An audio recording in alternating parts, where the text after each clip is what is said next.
People talk a lot about intimacy, but usually when they do, they refer to sex. When we talk about intimacy, we talk about openness, transparency, vulnerability, really getting to know the other person and the other person knowing you, seeing deep inside. Are there tips to be able to accomplish that kind of intimacy? Yes. We'll be talking about those on this episode of Relationship Radio. Hi, I'm Dr. Joe Beam. This is Kimberly Holmes, our CEO.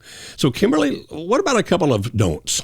We usually start with, here's a tip, do this, do this, do this. Maybe a couple of don'ts, like if you want to have better intimacy, we recommend that you not do the following. Well, one of the first ones would be, don't share with your spouse any and everything that comes to your mind. So even though intimacy is really about openness, honesty, transparency, there being trust and security between the two of you, that doesn't mean you should tell your wife exactly how she looks terrible in the dress. There's better ways for you to maybe handle that situation. That doesn't mean that you lie, but there could be times where you get really irritated, really angry about a situation. And if you were to just blurt the first thing that comes out of your mind or out of your mouth, then that will actually hurt your intimacy long term, because you could say very hurtful things to your spouse that will lead them to not trust you. That you didn't even mean to be hurtful. It was just what popped into your mind. I saw a meme the other day on Facebook that said, I don't know what you're supposed to write under a picture of a newborn, but I discovered it's not yikes. Nope, probably not. Probably not. And so sometimes you just need to keep your mouth shut long enough to think through what you're about to say. There can be a great deal of wisdom in using tact rather than just blurting out whatever comes to your mind. Think about whoever you know. If you know someone who always says whatever he thinks or she thinks just as soon as they say it, and ask yourself how often you want to be around that person. Yeah. I'll guarantee you'll avoid them when you can. So number one, don't just say whatever comes to your mind. Number two, you've already said, don't lie. And so if somebody asks me a question and I think, oh my goodness, an honest answer might cause a problem, what do I do? You tell the honest answer. But you try to buffer it if you possibly can. Well, yes, but not to downplay it or not to not take responsibility or things like that. But you need to tell the honest answer. What's an example of that? Well, you just said, if a woman tries on a new dress and says, how do I look? If I don't think it looks very good. You don't say fat. Never say fat. Never say fat. Never say fat. And so, but at the same time, I'm not going to lie. I'm not going to tell her it makes her look gorgeous. I probably would say something, think it through and say something like, it's not enhancing your beauty as much as other dresses you wear. Yeah, not the most flattering. There could be better options. So you can tell the truth, because lying is never going to be to your advantage. You might be thinking, but wait a minute, what if I told my wife I was doing this and instead I did that and they found out that I lied? Well, what should I do then? You should admit it as rapidly as you can and then take responsibility for it. Don't blame it on your spouse. Don't blame it on anybody else that you told the lie. Just say, you're right. I prevaricated. I changed the truth. If your spouse then says, why? You might reply like, well, sometimes I'm just too keen for people to like me, or whatever. But don't make it sound like an excuse. You need to talk about it in terms of your own responsibility. One other thing, people sometimes say, should I tell my spouse about something that happened 15 years ago, 20 years ago? My recommendation is, if that is not known to your spouse for that many years, there's no other way he or she can find out that nobody's being hurt by it now, then you have to ask yourself the question, where is the benefit if I tell my spouse about something that happened 15 years ago? Does it benefit my spouse? Does it benefit the marriage? Does it benefit me?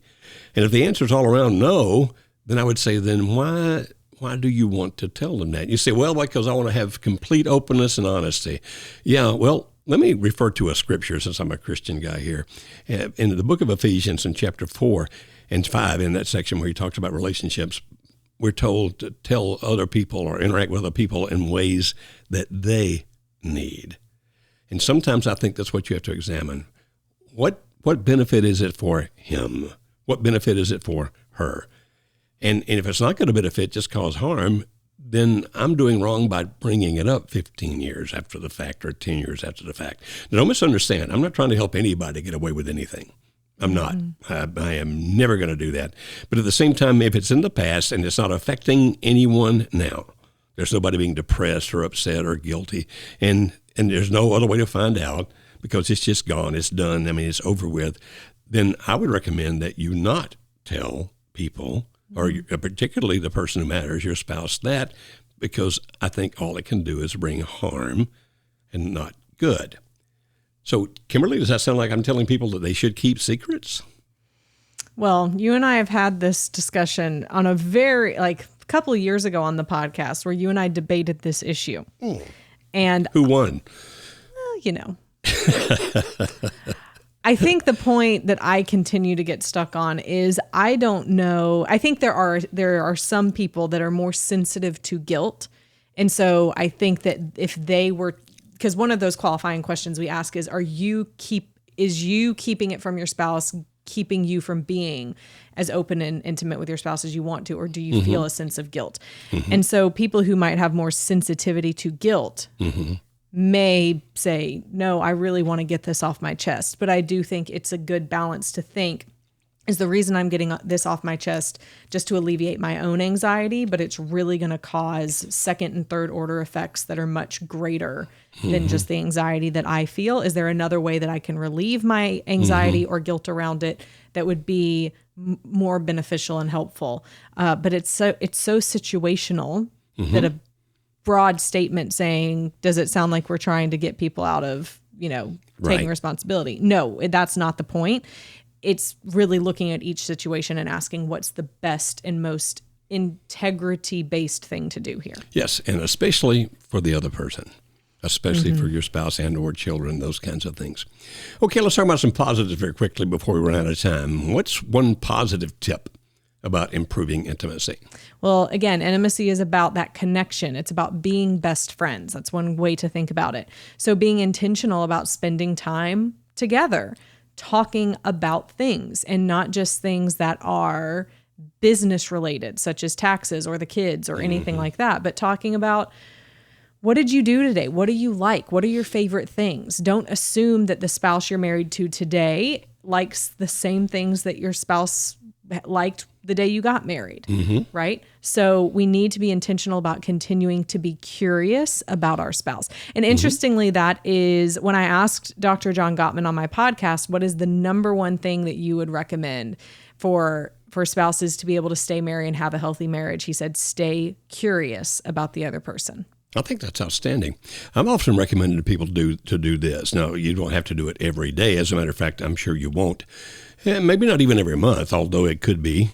But what you do is you find a time when you're not being disturbed. In other words, you're not watching television with one eye. You're not dealing with the kids. They're out of the way. It's just the two of you. You're out on the rocking chairs on the deck or whatever, wherever your comfortable place to be, maybe walking together to the woods. And you take turns, and each of you, and I would say just take one story apiece, and pick a story from your life, preferably from childhood, that you believe affects the way that you think, or the way that you feel, or the way that you act, or what you believe. And tell that story to your spouse. Now, tell it this way. Allow yourself to visually see it.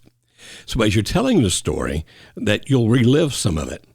Now, I'm not saying be an actor. That's not my point. But if you let yourself relive it to some degree, then some of those emotions are going to reappear in your body language, your tone of voice, even in the words that you select. And that gives your spouse a better ability to see it in their mind. They won't see exactly what happened, of course. They're listening to your descriptor. But as you tell that, and it's not a thing where then you try to correct each other. Oh, well, here's what you should have done. That's not the purpose of this. But as you finish the story, then the two of you talk about, how do you think that affects the way that I feel? I think it affects me this way. What do you think about it? Or what I think, or what I believe, or what I do. And then when you exhaust that conversation, then you switch to the other spouse and do the same thing with a story from him or her.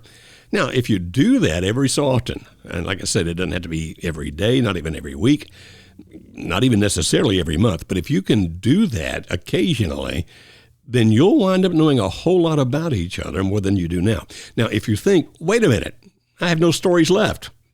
I've told everything. Well, I'll guarantee you that's not true.